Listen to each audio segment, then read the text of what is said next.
Thank you, Dinesh, to be back for this second episode about closed network. Today we will discuss network virtualization and in particular the data plane aspects. Hey Silvano, thanks for having me back again on this video series on class topology. Let us begin by talking about what is the need for network virtualization in a class topology. In a classical class topology network, each leaf or a pair of leaves, if their servers are dual attached, contains a single subnet. In this particular example, 10.1 belongs to one leaf, 10.2 belongs to a different leaf, 10.3 belongs to a different leaf, etc. Essentially, the VLANs are constrained to just the first hop leaf and no more. The problem with this is for a lot of people, they want to move to be able to have the same subnet or the same VLAN span across multiple leaves. What are the use cases for this? The first primary use case is, of course, cloud. In the cloud, where there is multi-tenancy, you essentially want the traffic belonging to a tenant isolated to just that tenant. In the data center, there are lots of use cases for layer 2, so the tenancy needs to be at layer 2. A second use case is when you have clustered applications, such as even modern storage arrays. They discover each other and do heartbeats to each other using layer 2 multicast or layer 2 broadcast. In order to be able to support layer 2 multicast and broadcast across a routed topology, which is the class topology, you need to be able to support network virtualization. A third case is where you have got traditional applications which use layer 2 for other purposes besides just the use of layer 2 multicast and broadcast. So those are the three primary use cases for network virtualization. So if you want to extend a layer 2 segment across a class topology, why is network virtualization the answer? So if you think about it, the primary issue here, as we see in the picture, is a class topology is a routed topology, meaning the traffic between the leaves, essentially from the leaf to the spine to another leaf, is all routed, which means you cannot have a layer 2 packet go across that topology. In this particular topology, we want to take an L2 packet and tunnel it across an L3 network. The class topology is an L3 network, and you essentially want to be able to tunnel the packet across this layer 3 network. And so that's why we use network tunnels. And network tunnels is how you implement network virtualization. And the reason we are calling it network virtualization is because these layer 2 segments are really virtual networks. If you think about the cloud topology, in the cloud case, there are multiple tenants. Each tenant belongs to a separate virtual network.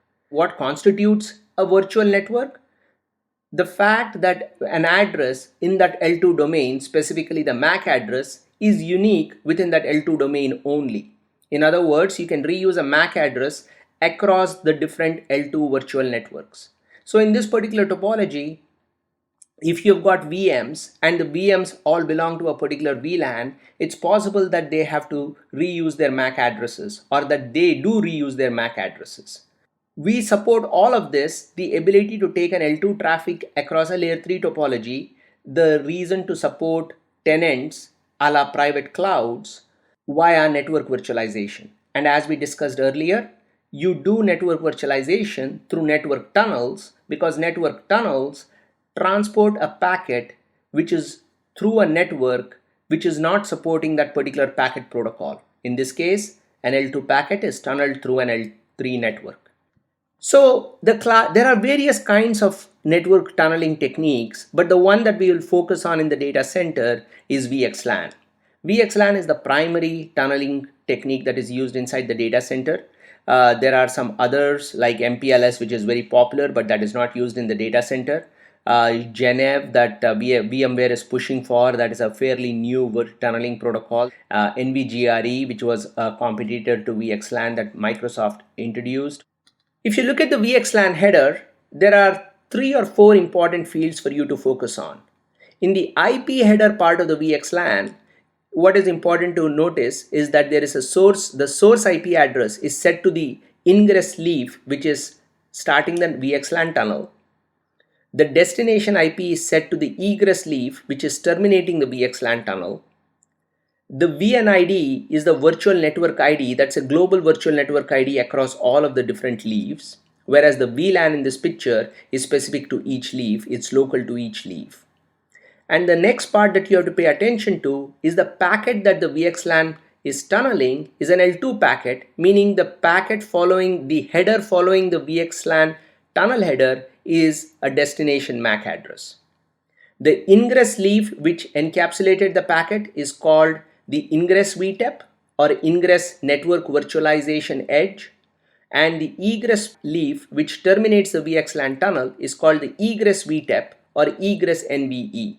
VTEP stands for VXLAN tunneling endpoint. We want to end this episode by talking about what are the disadvantages of a tunneling protocol. Any tunneling protocol has to deal with 3 or 4 different disadvantages. The first disadvantage is the fact that in this particular topology, you want to be able to utilize all of the links to get between the leaves. When you add a tunnel header, the tunnel header, by obscuring the original packet, and because all the packets between two endpoints are flowing exactly between the same ingress VTEP and the egress VTEP, the tunnel header can look the same between the ingress and the egress VTEP, and therefore the packets will not get load balanced or will not utilize all of the links across the different spines to reach a specific leaf. The VXLAN header specifically avoids this problem because it has got a UDP/IP header. Every node, every router knows how to load balance UDP/IP traffic.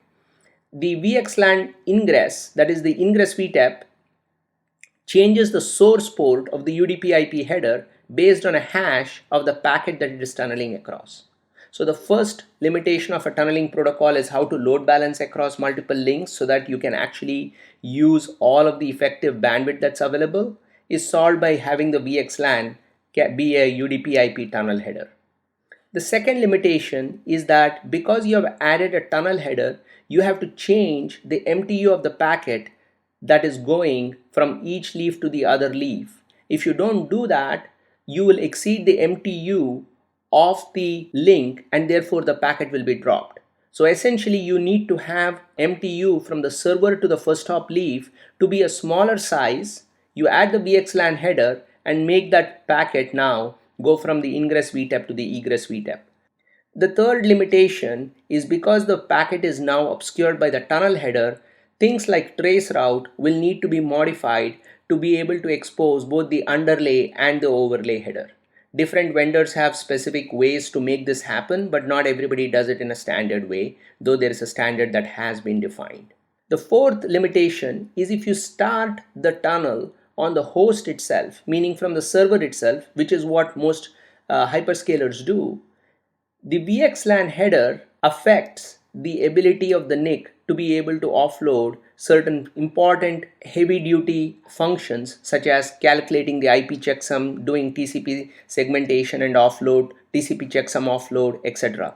So if you don't pick a NIC that supports doing those offloads in the presence of VXLAN header, you can get very poor packet performance.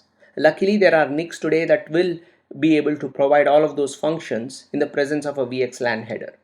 So those are the 4 limitations of a VXLAN or any network tunnel protocol.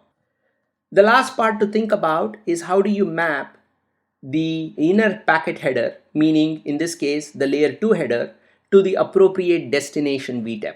In other words, how do you map the inner header to the outer header?